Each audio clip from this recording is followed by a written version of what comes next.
presiden sudah akan masuk masa pemilu, presidennya itu dipincangkan.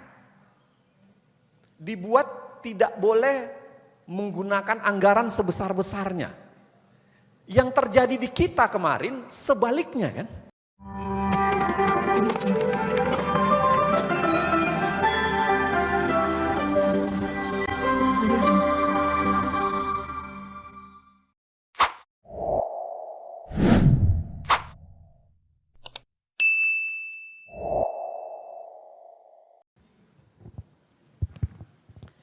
Assalamualaikum warahmatullahi wabarakatuh.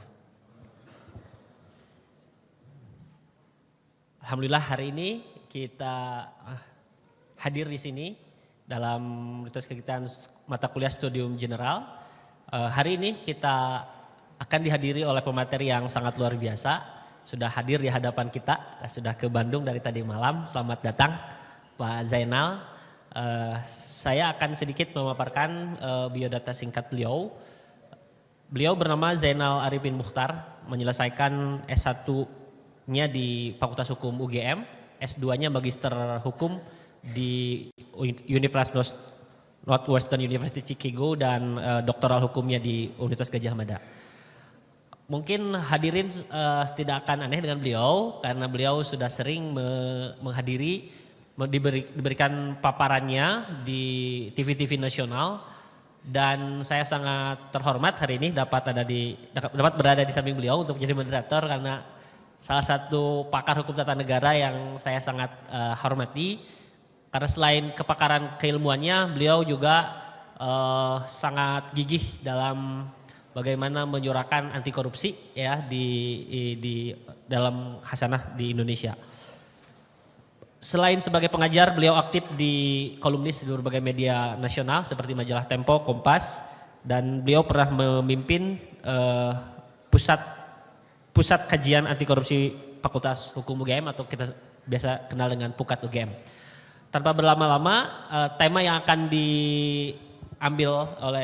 dipaparkan oleh beliau konsep negara hukum, demokrasi dalam sistem ketatanegaraan Indonesia. Kita tahu negara Indonesia sebagai satu negara hukum dipaparkan dalam konstitusi kita, seperti apa dinamikanya secara keilmuan maupun secara praktis insya Allah akan beliau paparkan dan mudah-mudahan dapat memberikan insight kepada kita semua. Tanpa berlama-lama saya akan undang kehadiran pemateri kita. Mohon tepuk tangan untuk pemateri kita pada kali ini.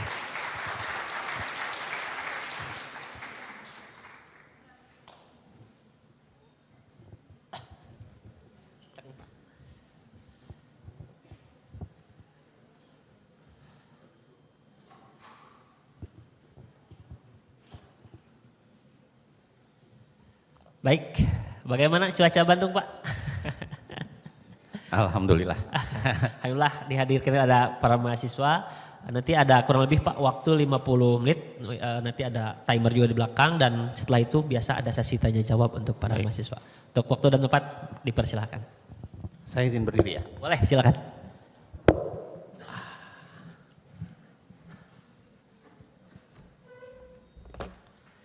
Bismillah, alhamdulillah, wala haula wala quwata illa billah. Assalamualaikum warahmatullahi wabarakatuh. Teman-teman sekalian, ada dua hal yang akan saya lakukan di awal sebelum memulai ini. Yang pertama adalah apa yang saya sebut dengan ucapan terima kasih, apologia pro libro suo istilahnya. Saya ucapkan terima kasih kepada teman-teman sekalian, sekaligus apologia, permintaan maaf saya. Karena saya membuat slide hanya sederhana, sekitar 13-14 slide ya, dan saya mencoba tanpa bermaksud mengatakan teman-teman pasti nggak ngerti hukum, bukan begitu, cuman karena genre kita berbeda, kita berada dari ranah yang agak berbeda, saya akan berusaha membahasakannya sedikit lebih sederhana ya. Jadi siapapun barangkali yang tingkat pengetahuan soal demokrasinya atau kemudian hukumnya yang agak levelnya tinggi bisa jadi akan bisa mendebat saya gitu. Oh, maksudnya kok bias banget yang gitu-gitu. Jadi saya mohon maaf dulu di awal, saya akan mengatakan dalam beberapa hal saya akan membahasakan secara sederhana ya. Jadi akan ada pemahfuman gitu. Itu permintaan maaf saya, tapi ucapan terima kasihnya tentu saya ucapkan terima kasih karena saya tetap diberikan kesempatan ngobrol dengan teman-teman sekalian dari UGM Jogja masuk ke sini untuk kemudian ngobrol dengan anak-anak ITB. Ya, itu kebanggaan buat saya, tentu saja. Terima kasih untuk datang dan mau mendengarkan dan mau ngobrol. Ya, kalau soalan nilai Anda dipaksa datang karena harus ngisi presensi, itu urusan kalian, bukan urusan saya. Ya, silahkan berurusan dengan dosen-dosennya masing-masing. Ucapan terima kasih terkhusus juga saya berikan kepada Ibu dan Bapak di depan. Saya mencoba untuk tidak ada istilah sekarang itu adalah seremonial yang terlalu primordialis gitu. Ada istilah itu. Jadi saya tidak akan menyebut nama, jabatan. Biasanya kan kalau pejabat itu panjang sekali kan, harus disebut satu persatu. Saya ucapkan terima kasih kepada Mas Pras, kawan saya luntang-lantung di Nagoya sekitar 12 tahun yang lalu. Jadi dulu saya visiting lecture di sana selama 1 semester, ketemu dengan Mas Pras, ngobrol. Bu Naomi tentu saja, makasih. Bang Ismu, teman, guru sekaligus keluarga dalam beberapa hal. Bu Yuni dan teman-teman sekalian, mohon maaf saya tidak bisa menyebutkan satu persatu. Izinkan saya mulai, saya sudah ngambil 2 menit untuk hal yang remeh-temeh. Izinkan saya mulai dengan begini.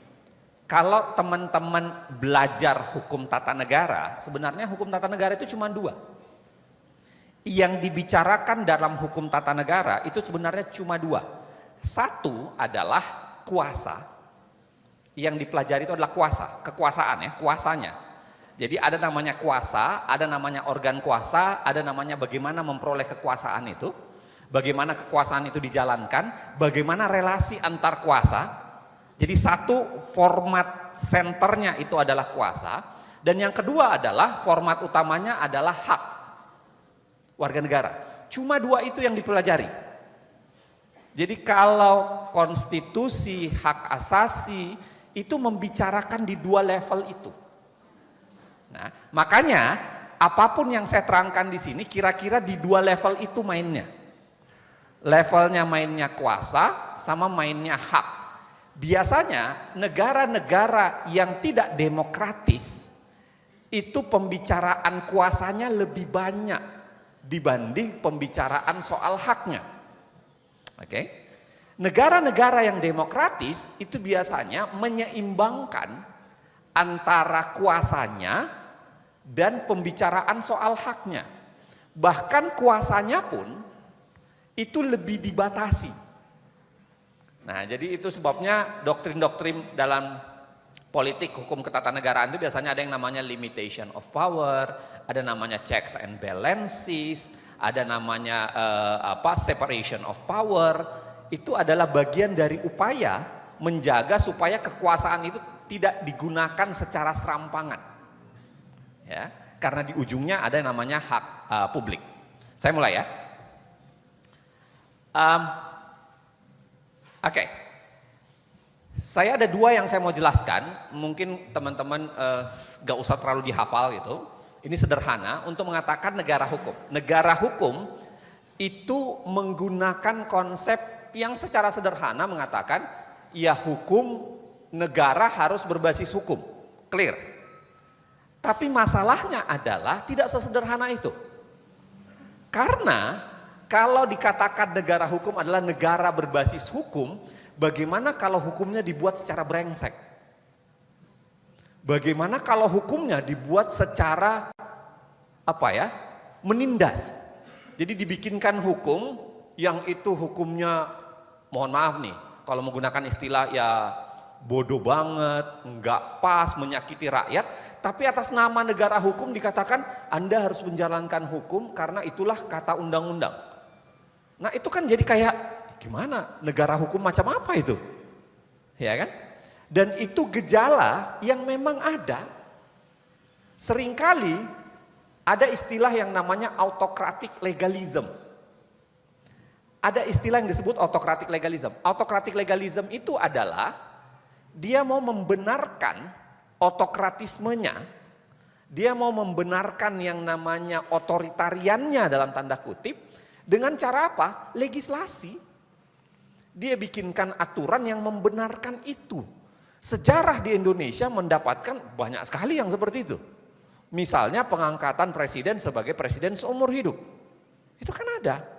Jadi dibikinkan aturan untuk membenarkan. Bukan sekedar di wilayah kuasa, teman-teman sekalian, tapi juga kadang-kadang di wilayah ekonomi. Dibikinkan aturan yang mempermudah dia untuk merampas atau mengambil uang. Ya, makanya teman-teman sekalian, ada buku bagus yang saya kira teman-teman bisa baca, itu ditulis oleh Darren Acemoglu. Acemoglu saya kira pemenang Nobel sekarang ya, di wilayah ekonomi, politik gitu. Dia nulis buku bagus, ada 4 seri, tapi salah satu seri yang paling menarik itu adalah mengapa negara gagal. Dia menjelaskan mengapa negara gagal. Salah satu penyebab negara gagal dalam buku itu mengatakan apa? Salah satu penyebabnya ya, salah satu, ada banyak tentu saja. Salah satunya adalah karena negara yang kaya sumber daya itu biasanya pemerintahnya berubah menjadi para pemburu rente. Pemburu rente itu adalah pencari keuntungan. Alih-alih dia mimpin negara dengan baik, mereka berubah menjadi pemburu rente. Mereka ikut memasukkan usaha mereka, mencari keuntungan dari usaha mereka dengan cara apa? Label bajunya baju negara. Itu yang disebut secara istilah misalnya adalah peng-peng. Pengusaha sekaligus penguasa. Jadi dijabat di satu orang. Dia punya usaha, untuk membenarkan usahanya, dia labeli dengan penguasa. Dia labeli dengan aturan. Itu yang menyebabkan gejala kalau negara-negara gagal itu biasanya karena itu tadi. Negaranya, aparat negaranya berubah menjadi para pemburu rente. Ya kan? Itu salah satu negara gagal. Ada banyak di buku itu dijelaskan beberapa negara yang mengalami itu. Nah, kalau kita tarik lagi kembali ke Indonesia, apa itu negara hukum? Maka tidak mungkin sesederhana kita katakan negara yang berbasis pada hukum. Itu sebabnya kenapa saya tampilkan cara pandang Brian Tamanaha. Dia mengatakan kalau kita lihat negara itu berbasis hukum saja, maka itu negara yang istilahnya terlalu formal dan thinner dan tidak substantif. Itu yang di kotak paling atas tuh, rule by law.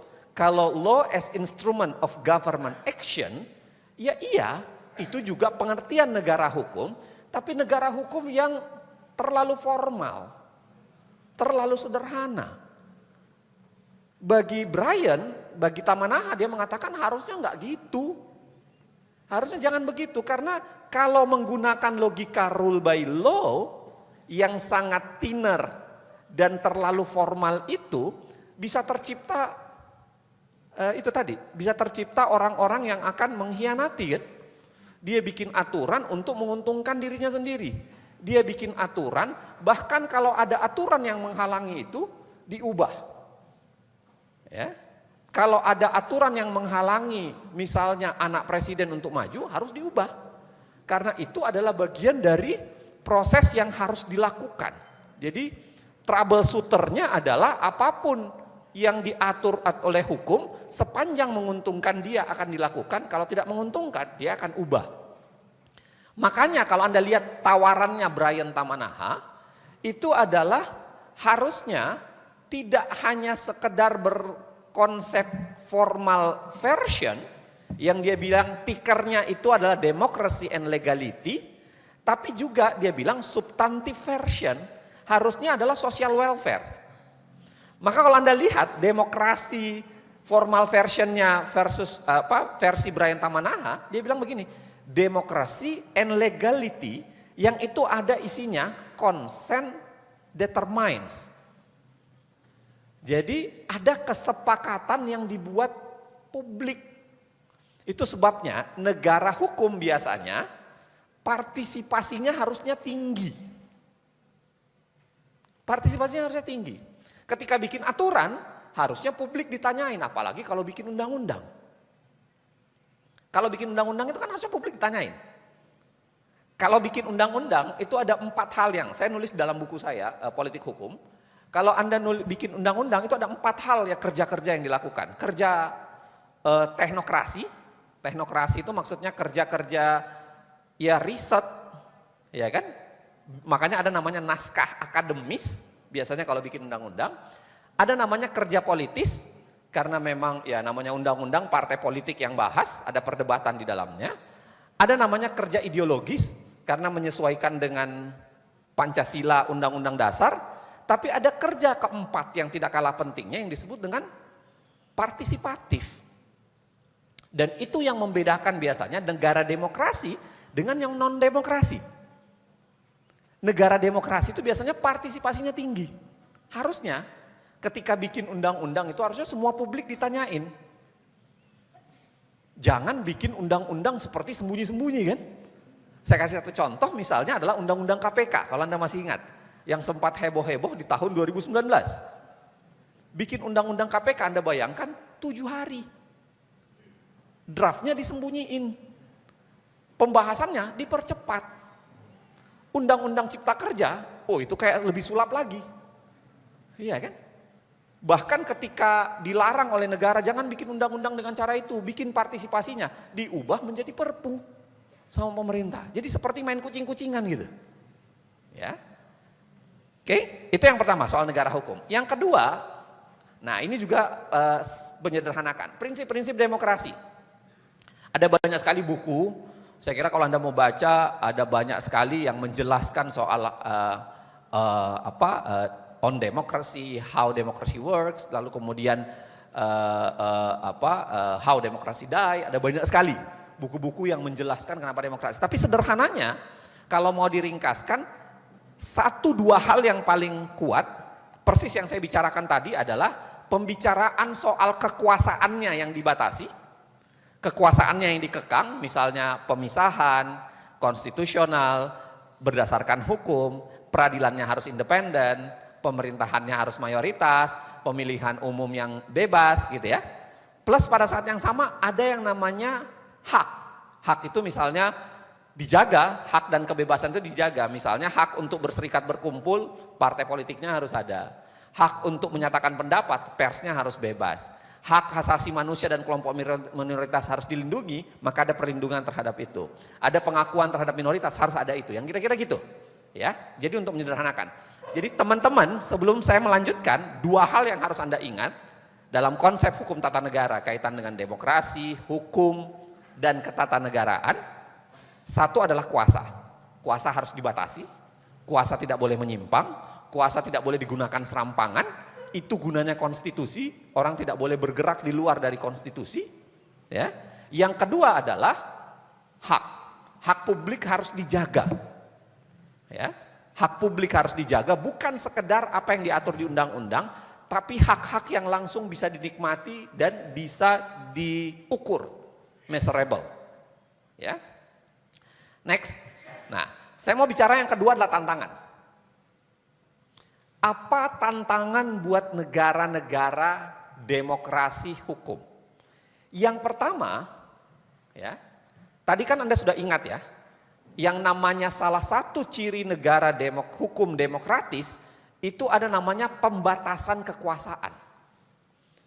Kenapa kekuasaan itu harus dibatasi? Karena kekuasaan itu berbahaya. Kekuasaan itu meninabobokkan. Kekuasaan itu melenakan. Makanya saya tidak akan mengatakan itu terjadi di Indonesia saja ya. Bukan terjadi sekedar di Jokowi saja ya.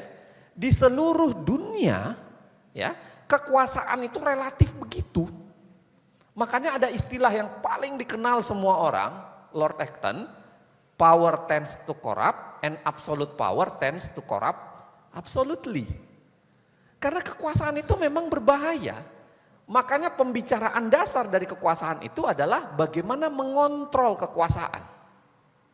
Salah satunya kekuasaan itu dibatasi bukan sekedar jumlah kekuasaannya, tapi jumlah tahun dia berkuasa. Harus dibatasi. Karena jangan terlalu lama. Tidak boleh terlalu lama. Terlalu lama itu berbahaya. Ya. Nah, itu sebabnya salah satu penyakit panjang nih kalau saya ceritakan soal sistem pemerintahan presidensil ya. Tapi salah satu penyakit di sistem presidensil itu adalah godaan otoriternya tinggi. Itu jamak. Di banyak negara pengalaman sudah membuktikan gejala otoritarianismenya tinggi. Apalagi kalau dia didukung oleh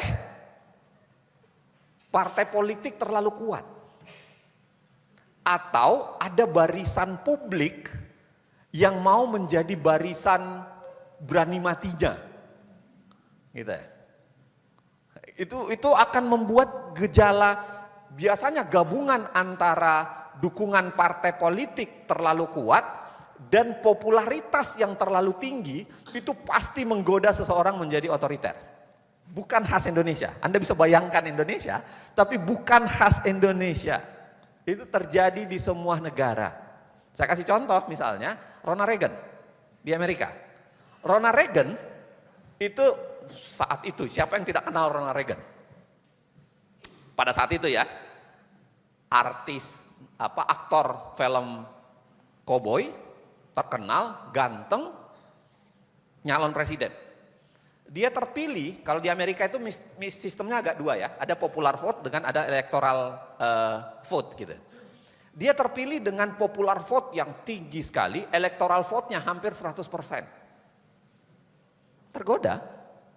Kenapa? Karena dua tarian maut itu.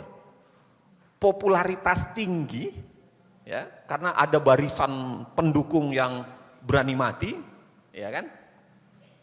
Saya nggak akan menyebutkan nama ya, karena saya nggak akan menyebutkan barisannya gitu. Biasanya ada tuh, dan biasanya setelah pemilu kan dikonversi menjadi pejabat-pejabat tertentu itu kan. Biasanya begitu tuh. Dan yang kedua adalah partai politik. Makanya kenapa di negara-negara yang oposisinya mati, itu pasti godaan otoriternya tinggi sekali. Kalau gejala oposisinya mati. Oposisi tidak harus formal, ya, tidak harus formal dalam bentuk partai politik, enggak. Oposisi jalanan, oposisi mahasiswa, oposisi media, itu tetap penting. Kalau gejala itu rendah, godaan otoriternya pasti tinggi. Terjadi dimanapun. Makanya ada istilah yang disebut dengan third termism. Gejala mau menambah jabatan. Tidak cukup 2, mau jadi 3. Seringkali malah tidak cukup 3, mau ditambah menjadi seumur hidup. Banyak sekali negara yang mengalami itu. West Afrika, Sub-Sahara saya kira banyak banget. Juga di beberapa negara Eropa. Beberapa jurnal itu menyebutkan misalnya Rusia, Turki. Ya, bagaimana mereka karena sudah berkuasa lama, populer, didukung banyak orang, itu bahkan berani mengubah konstitusi. Saya kira Indonesia di tahun 2022-2023 pembicaranya juga itu kan. Sempat heboh-heboh soal itu. Ketika ada keinginan untuk menuju third termism, bahkan ada salah seorang menteri, saya tidak akan sebut namanya, silahkan searching sendiri, yang mengatakan sudah mempelajari big data, dan big data itu mendukung Pak Jokowi menjadi 3 periode. Yang sampai sekarang kita tagih big datanya mana, itu nggak pernah keluar itu data itu. Ya, big data tapi hidden data gitu, nggak bisa dapat kita. Tetap tersembunyi sampai sekarang, misterius. Wallahu a'lam bisawab kalau istilah kita. Nah, tapi gejala itu tinggi. Kenapa? Saya bilang tadi ya, teman-teman harus ingat 2 godaan terbesar. Ketika partai politik mati, mendukung terlalu besar, plus ketika popularitas terlalu tinggi. Itu pasti godaannya, tinggi sekali. Bahkan kalau Anda baca beberapa literatur, misalnya Agamben, dia menuliskan bahwa yang bahaya dari itu adalah ketika dia menambah lagi dengan mengatakan bahwa dengan alasan keadaan krisis, kekuasaannya mau ditambah. Itu gejala, lagi-lagi bukan khas Indonesia. Krisis itu adalah cara untuk melanggar batasan hak dan demokrasi dengan cara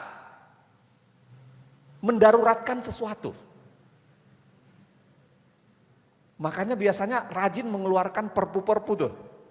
Yang kadang-kadang kita perdebatkan apa urgensinya. Itu kan upaya menggeser sesuatu yang harusnya demokratis dibuat. Nah, teman-teman baca misalnya Agamben, State of Exception. Itu bagus banget, sederhana kalau Anda buku itu nggak ada yang sederhana sih buku kalau mau dipahami. Memang saya ada banyak hal yang dibahas secara menarik untuk menjelaskan bahwa gejala otoritarianisme itu bangkit karena keadaan darurat. Makanya kenapa? Ini yang menjelaskan salah satu penjelasan mengapa gejala otoritarianisme, gejala demokrasi menurun, decline demokrasi, gejala penguatan kelompok kanan di berbagai negara itu terjadi sekarang. Bukan khas Indonesia lah. Negara-negara Eropa mengalami itu. Filipina Anda sudah tahu sebelumnya. Filipina agak copy paste dengan Indonesia. Agak mirip kan? Pasangannya mirip banget tuh. Ya kan? Anak mantan presiden menikah dengan anak mantan pejabat lama gitu.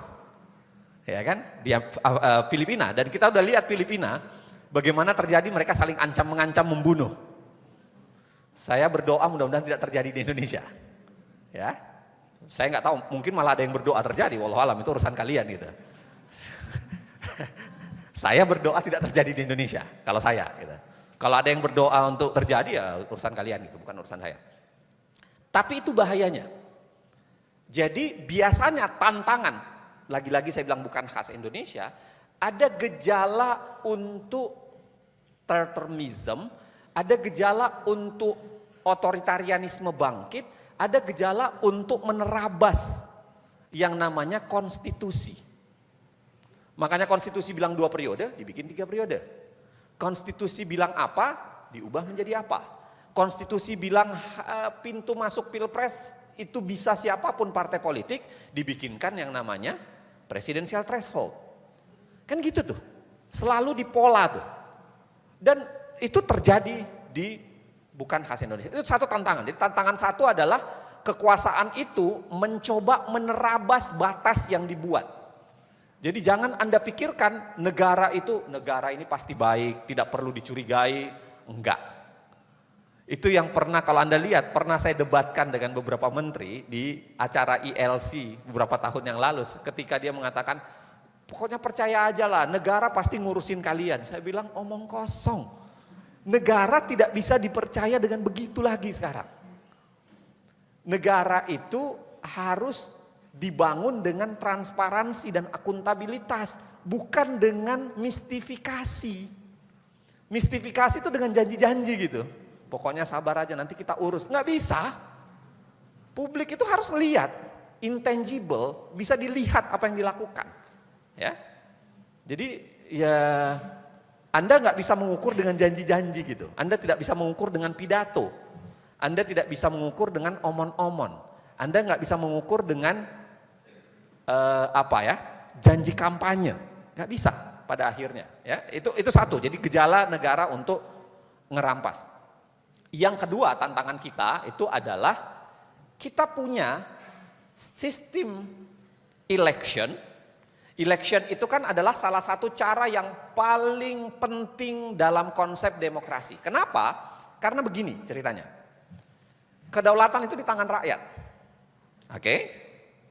Anda baca buku-buku teori soal kedaulatan ada banyak sekali. Hobbes bicara itu, Rousseau bicara itu, Locke bicara itu, ada banyak sekali bicara soal kedaulatan.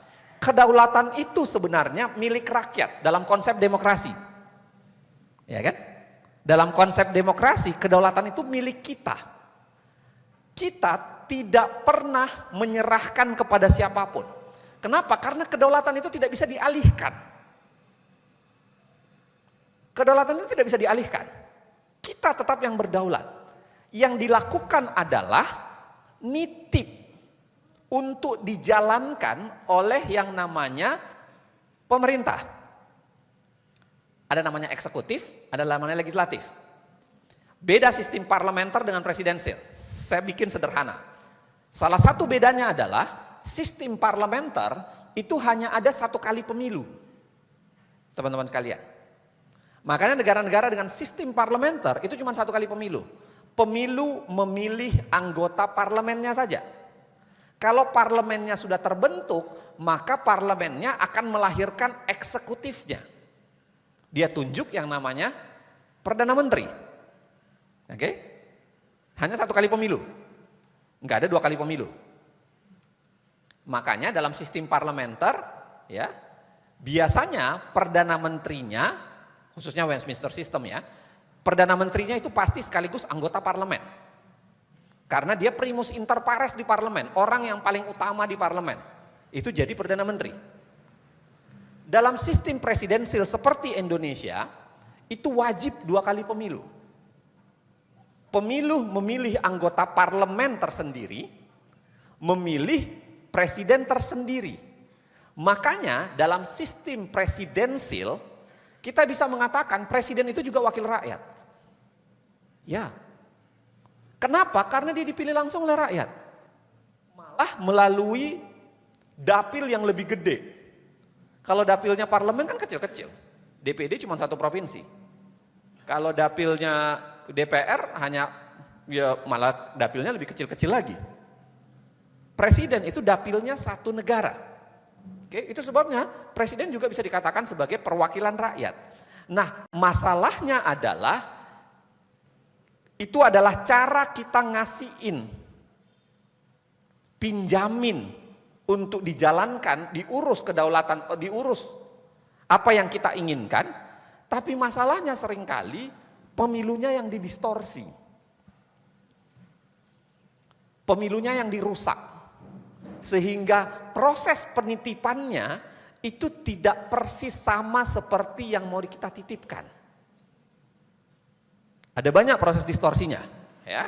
Ada berapa diantaranya. Satu yang paling besar itu adalah money politics. Dalam kasus Indonesia. Ya, data-data banyak sekali menjelaskan bahwa Indonesia itu terburuk ketiga. Misalnya Burhanuddin Muhtadi, ketiga setelah Benin dan Angola. Belum lagi itu baru money politics dalam konteks bribes ya. Belum lagi dengan bribes yang seakan-akan disah. Melalui apa? Apa yang disebut dengan pork barrel. Pork barrel Anda tahu, gentong babi. Gentong babi itu sejarahnya adalah dulu kaum kolonial itu atau orang penguasa itu lemparin daging babi yang sudah diawetkan, yang sudah diasinkan, itu dilempar tuh untuk menjaga kesetiaan rakyat pada dia. Kalau Anda lihat kasus pemilu kemarin 2024, ada gejala peningkatan pork barrel yang luar biasa. Saya nggak usah sebut, ya, Anda tahulah. Ada peningkatan pork barrel yang luar biasa dibanding dengan pemilu sebelumnya. Pemilu sebelumnya juga selalu meningkat. Jadi seakan-akan ada yang namanya suap yang fully haram. Fully haram maksudnya yang bribes ya. Anda dibayar 200, 300. Kalau di Bandung harga pasarannya berapa? Hah? Ada pelaku nggak? Harga pasaran berapa? Saya nggak tahu ya. Tapi 1:3. Jadi kalau temuannya Muhtadi itu 1 di antara 3 orang mengaku pernah ditawari. Kira-kira gitu. Itu yang fully haram. Yang setengah-setengah haram, ya yang agak subhat-subhat, itu yang disebut dengan pork barrel. Dan pork barrel itu direstui dengan anggaran negara kan. Kekuasaan biasanya menggunakan itu.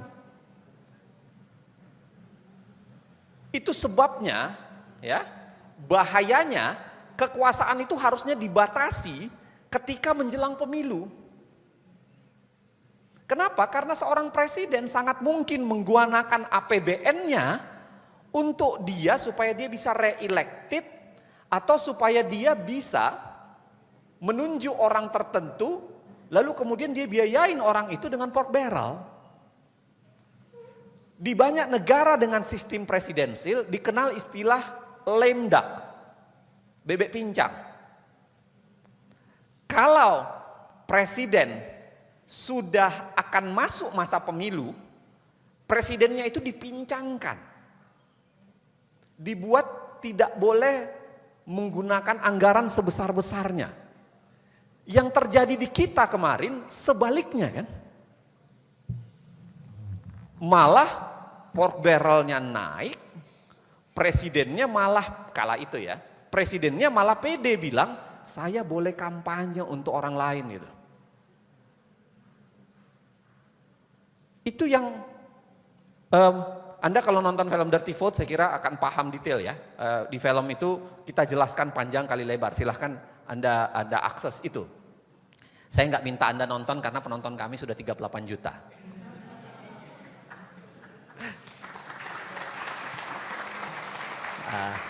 Kalau di jumlah dari beberapa channel kami 36, 38 juta lah kalau dijumlah jadi beberapa channel. Jadi tapi itu free. Kami tidak memungut sedikit pun monetisasi. Karena itu kita anggap sebagai pendidikan publik. Jadi monetnya nol tuh. Nggak ada kita dapat sedikit pun. Yang kedua, pemilu distorsi itu, waktu saya 21 menit, saya masih punya beberapa slide, saya akan coba cepat ya. Supaya seakan-akan nggak gloomy, mudah-mudahan sudah masih ada harapan gitu ya. Yang kedua adalah hoax dan disinformasi. Pemilu kita itu didistorsi oleh itu. Salah satu pendistorsi terbaik yang terjadi belakangan dalam pemilu, bukan sekedar Indonesia, itu adalah penggunaan buzzer, pendengung. Kalau Anda baca Noam Chomsky, walaupun konteksnya berbeda, sedikit berbeda ya, dia menggunakan istilah apa yang disebut dengan manufacturing consent. Jadi biasanya konsen itu dimanufaktur. Nah, buzzer kira-kira bekerja dengan cara itu. Memanufaktur konsen. Memaksa Anda ya untuk konsen. Dan itu dimanufaktur. Dan itu buatan. Dan itu terjadi di pemilu. Bukan sebagai materi kampanye, tapi materi disinformasi. Dipakai tuh. Ya. Ada lagi aparatur menggunakan aparat, ya, dan tiadanya lame duck yang saya bilang tadi. Jadi yang kedua gini, kalau tadi saya bilang yang pertama adalah soalan kekuasaan itu mencoba menerabas aturan, maka yang kedua tantangan kita adalah cara kita nitip kepada penguasa itu didistorsi juga. Sehingga kadang-kadang yang kita inginkan bukan itu yang jadi. Nah, apa tantangan yang ketiga? Lembaganya dirusak. Saya ingin menceritakan begini ya. Karena kekuasaan negara terlalu besar, maka seringkali kita bikin negara-negara sampiran. Ada apa yang disebut dengan secara teori menjadi lembaga negara independen.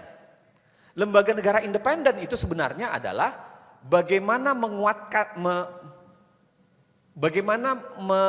sedikit menurunkan peran negara dan menaikkan peran masyarakat sipil melalui bikin lembaga-lembaga negara yang isinya itu adalah banyak perwakilan masyarakat sipil. Oke? Dan digunakan untuk mengawasi negara. Itu sebabnya kalau Anda lihat ya baik-baik ya, di Amerika udah lama, awal abad ke-20 sudah banyak. Di Indonesia itu mulai banyak pasca amandemen. 2000, kan banyak sekali tuh lembaga-lembaga negara independen lahir. Ada KPK, ada KY, ada Komnas HAM, ada KPU, ada Bawaslu, ada banyak sekali. Itu diharapkan sebagai apa? Sebagai pengontrol kekuasaan yang terlalu besar. Itu sebabnya hampir semua lembaga negara itu lahir dengan menyapih, Anda tahu istilah menyapih ya, atau membagi kekuasaan yang dulu dipegang oleh negara. KPU lahir itu ngambil penyelenggara pemilu yang dulu dipegang oleh pemerintah. KPK lahir itu mengambil pemberantasan korupsi yang dulu dipegang kejaksaan kepolisian. Komnas HAM lahir itu mengambil peran yang dulu diperankan oleh Kementerian Kehakiman. Kan gitu tuh, disapih, dibikinkan lembaga tersendiri. Nah, kita memulai itu, reformasi, memulai itu di tahun 2099 sampai 2002, tapi satu persatu itu dirusak. Satu persatu dirusak. Coba bayangkan anggota KPU misalnya yang harusnya bekerja untuk mengawal proses pemilu menjadi lebih jujur dan adil, itu ikut menjadi pemain. Dalam kasus 2024. Nah, bukan sekedar KPK, bukan sekedar KPU, KPK. KPK itu dibunuh secara sistematis. Saya tulis di Kompas beberapa hari yang lalu, ya. Saya ingin mengatakan jangan-jangan ini saatnya kita bicara soal pembubaran KPK deh. Jangan-jangan. Karena dulu KPK dibangun itu dengan asumsi-asumsi. Kita bangun KPK itu dengan asumsi. Asumsinya salah satunya adalah apa? Kita bikin KPK, kita bikin kepolisian, kita bikin kejaksaan, kita suruh mereka berlomba untuk melakukan pemberantasan korupsi. Semacam kompetisi. Ini logika kompetisi. Ya semacam fastabikul khairat gitu kira-kira. Berlomba-lomba dalam kebaikan, berlomba-lombalah untuk bikin kebaikan gitu. Tapi ternyata kan enggak. Kan enggak tercipta itu. Satu. Yang kedua, kita bikin lembaga khusus, kita kasih kewenangan spesial supaya melakukan upaya pemberantasan korupsi secara spesial, tapi ternyata spesialitasnya kan dihilangkan. Dia tidak lagi independen, dibuang. Dia bagian, malah ditaruh menjadi bagian dari pemerintah. KPK itu. Dia kalau mau menyadap nggak bisa sederhana biasa lagi, harus izin. Kalau dia mau melakukan hal-hal tertentu, itu juga dibatasi. Iya, apa makna luar biasanya? Kalau kemudian, nah yang paling pokok adalah, kan gini nih, kita mau memperbaiki kejaksaan dan kepolisian, saya tulis dalam tulisan ini, kita bikin KPK. Disuruh KPK untuk memperbaiki kejaksaan dan kepolisian. Tapi ternyata hampir semua isinya orang KPK itu dari kejaksaan dan kepolisian. Penyidiknya itu 80-an% dari kepolisian, sisanya dari kejaksaan.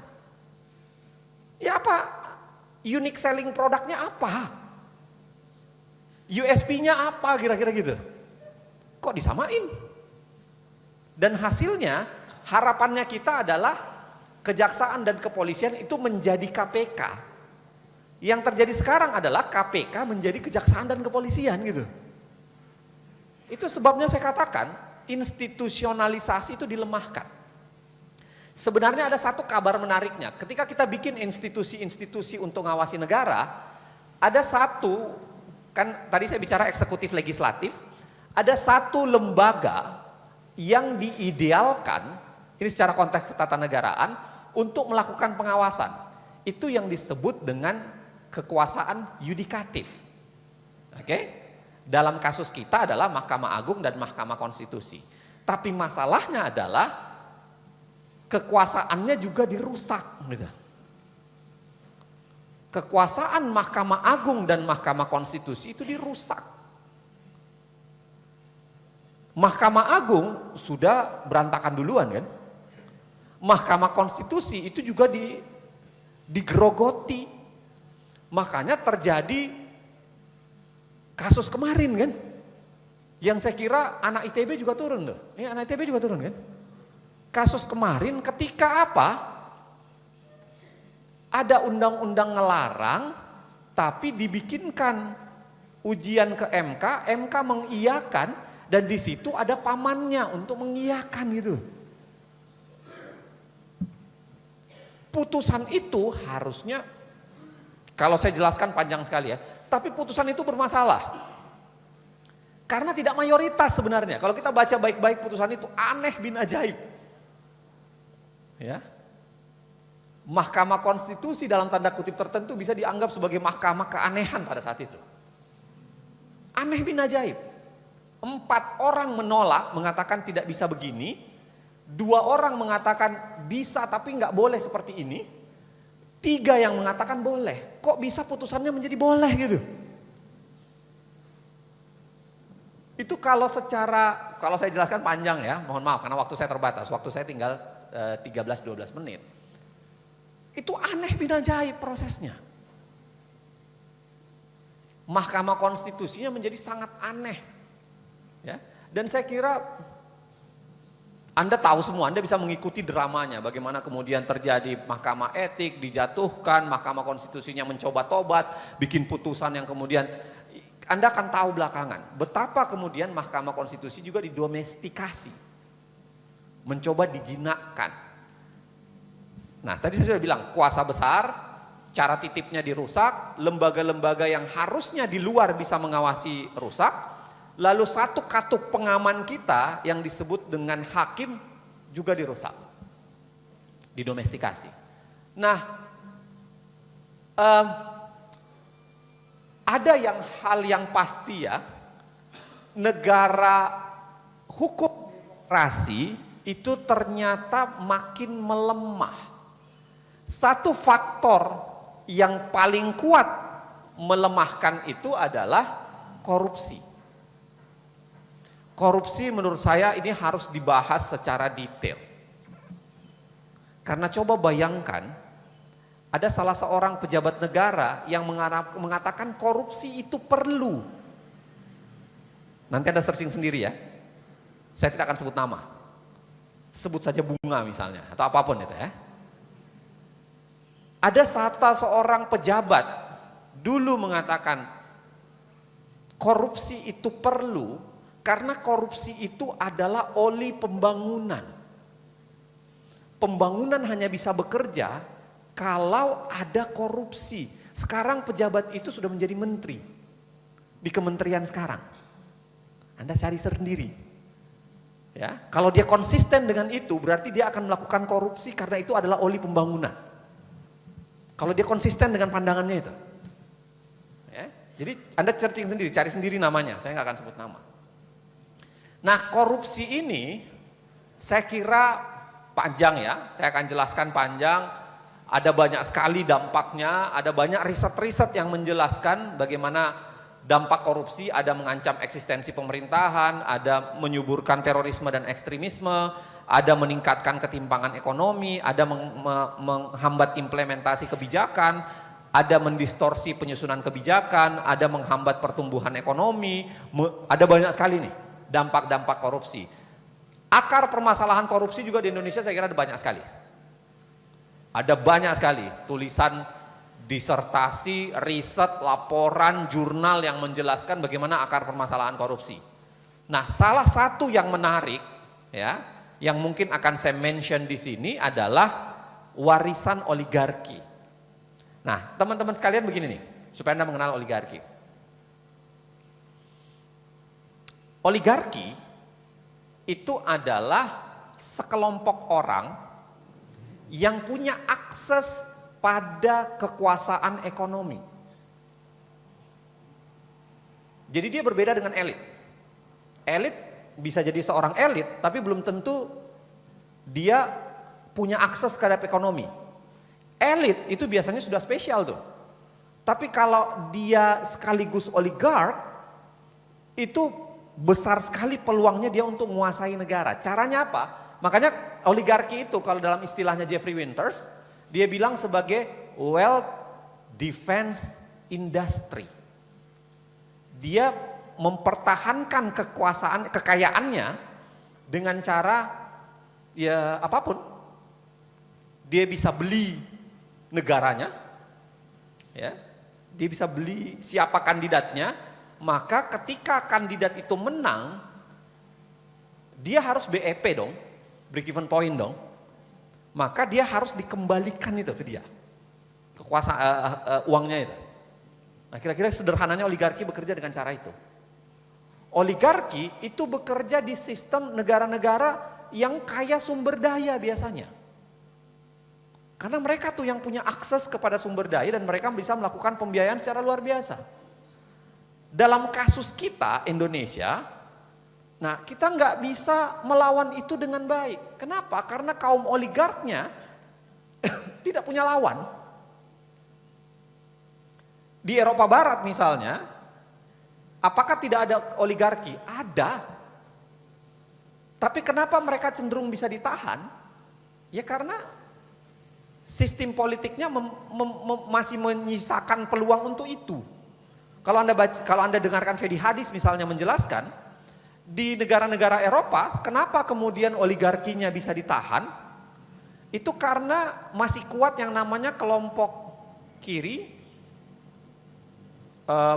kaum sosialis, atau kemudian partai buruh. Prasyarat itu yang tidak ada di kita kan. Sosialisme komunisme dibunuh paksa di tahun 66. Ya kan? Dan partai buruhnya mohon maaf. Agak berat kita bicara partai buruh. Saya harus mengatakan ini karena saya selalu mengatakan partai buruh sebenarnya salah satu harapan. Kalau ada anggota partai buruh di sini, saya titipkan. Saya pemilih partai buruh. Saya memilih untuk DPR partai buruh, DPRD tingkat 1 partai buruh, dan DPRD tingkat 2 partai buruh. Kenapa? Karena saya bayangkan secara ideologis mereka lah yang bisa melawan itu. Tapi baru diumumkan siapa presiden langsung menyatakan dukungan, aduh itu lemah saya. Lemes saya merasa gagal menjadi pemilih gitu. Nah tapi syarat itu nggak ada dan itu yang mengakibatkan oligarki menjadi tinggi, oligarki menjadi kuat. Demokrasi tidak bisa berjalan dengan baik. Ya. Nah, data ini menurut saya menarik. Data ini menurut saya menarik. Indonesia itu kalau Anda lihat, kalau Anda lihat data ini Indonesia, ya sebelum saya balik lagi ada Indonesia itu masuk di float demokrasi. Angkanya di 6-an. Ya. Tapi kalau kita jujur, kalau kita mau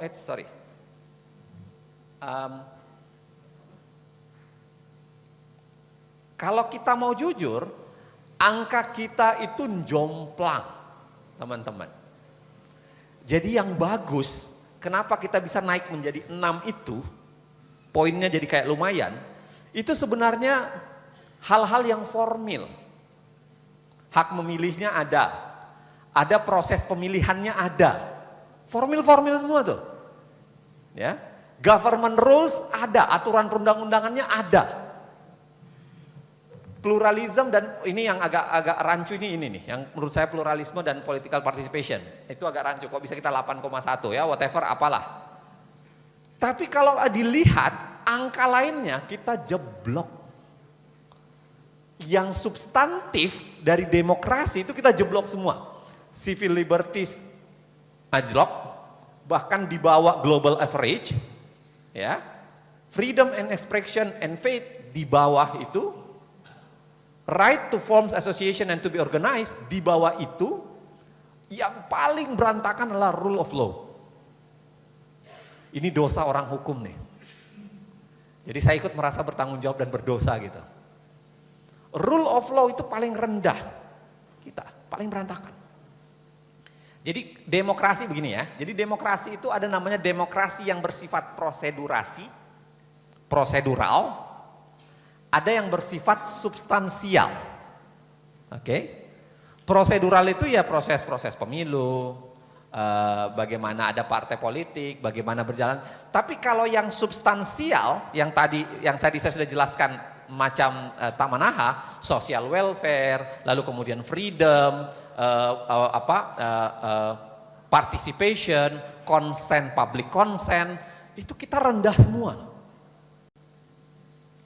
Jadi kita kelihatan ya float, ya cacat tetap cacat. Tapi float kita pun itu terancam sebenarnya. Float kita itu ya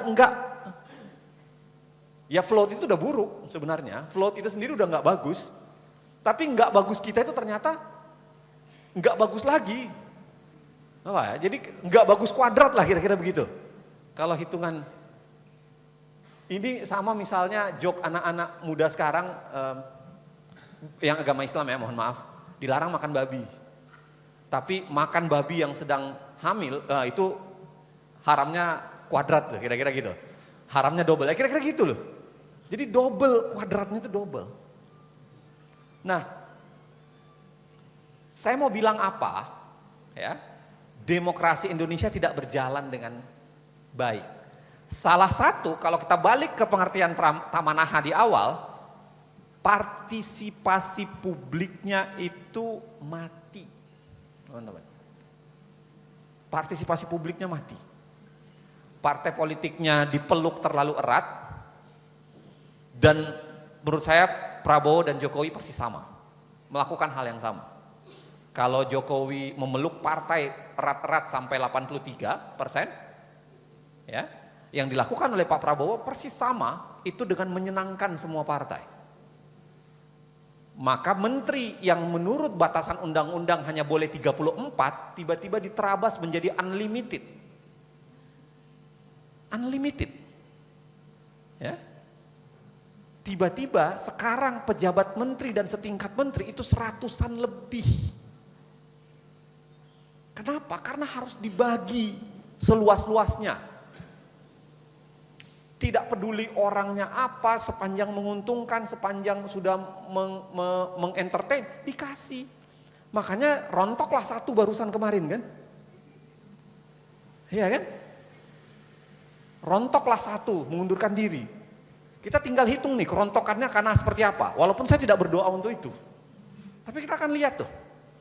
Karena dia dibangun dengan konsep yang tidak ada partisipasi, nggak ada. Yang mau disenangkan itu lebih pada partai politik. Yang mau disenangkan itu lebih pada pelaku politik, bukan publiknya. Partisipasi publik ini yang harusnya mulai kita garap. Jangan lagi bicara demokrasi dengan sentral pada negara. Coba kita bicarakan sentralnya itu pada publik. Kita yang harus membangkitkan, gejala kebangkitan itu harus ada menurut saya. Dan itu bangkit yang dilakukan oleh teman-teman mahasiswa, kita semuanya. Ya. Saya ingin mengatakan, apakah ada masa depan? Saya pun tidak tahu sebenarnya. Saya menuliskan ini dengan perasaan lirih sebenarnya ketika menulis tadi itu. Tidak ada sebenarnya menurut saya, tapi terpaksa saya harus mengatakan ada. Karena harapan itu terbersit dalam diri manusia itu. Kalau Anda baca bukunya Sindunata, konsep Ratu Adil itu lahir karena ketiadaan harapan. Makanya dia membangkitkan harapan dengan yang namanya Ratu Adil. Jadi harapan itu tidak pernah punah sebenarnya. Pada saat ketiadaan harapan, dia akan melahirkan konsep Ratu Adil gitu. Membangun harapan baru. Nah, saya kira saya tidak ingin mengatakan kita terjebak di situ, tapi menurut saya harapan harus terus dibangkitkan. Satu adalah bagaimana mengembalikan publik, bukan pada negara. Gejala kita membangkitkan kelompok belajar, kelompok diskusi, kelompok ini, kirimkan petisi, kirimkan catatan, menurut saya tetap harus dilakukan. ITB ini adalah salah satu sentra di republik ini. Kalau ada kebijakan pemerintah yang kemudian ITB maju di depan untuk memprotes, saya kira kebijakan itu pasti akan bergetar juga.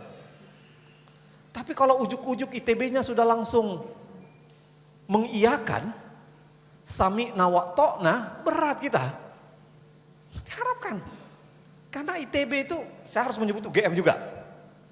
UTB, UGM, itu adalah parameter loh sebenarnya di Indonesia. Kalau Anda buka peta yang dibikin oleh beberapa lembaga gitu, soal alumni ITB, UI, dan UGM yang masuk di negara, itu banyak banget.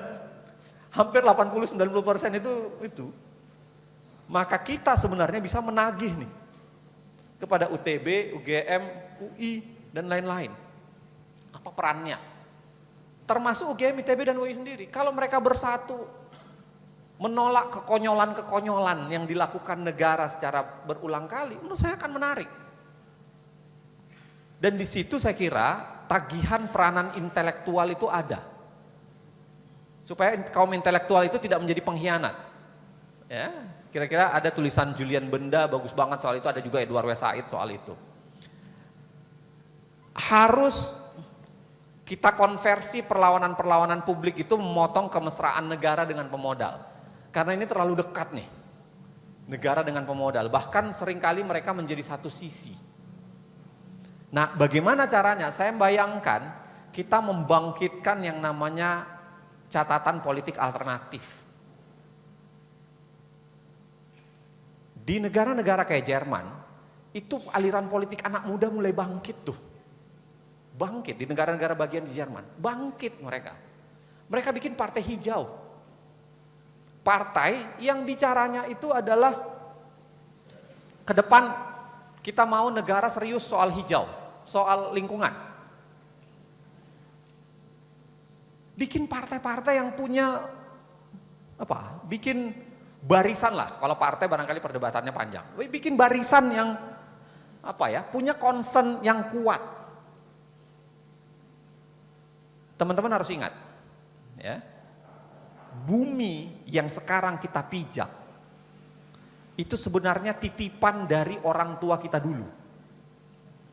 Dan bumi yang akan kalian pijak 20-30 tahun akan datang, itu seharusnya adalah titipan dari kaum kita sekarang. Kalau kita tidak merawatnya, pasti akan rusak belakangan. Maka anak muda itu harusnya menagih janji. Itu yang namanya demokrasi hijau. Mulai harus ditagih janji kepada kita nih. Jangan rusakin dong. Ya. Saya out of time. Saya masih ada waktu kesempatan. Teman-teman belum merasa bosan kan? Saya bersyukurlah. Saya bersyukurlah gitu. Nanti saya sujud syukur setelah itu. Syukur untuk kalian masih merasa bosan. Tapi yang saya mau bilang adalah kita harus memulai perlawanan. Perlawanan itu tidak harus bakar-bakar ban, ribut, enggak. Mengorganisasikan perlawanan itu penting. Mengorganisasikan cara berpikir kritis, ya, berbasis dengan agenda yang kita bangun. Mengembalikan yang namanya demokrasi ke publik, kita yang bergerak. Mau tidak mau harus mau.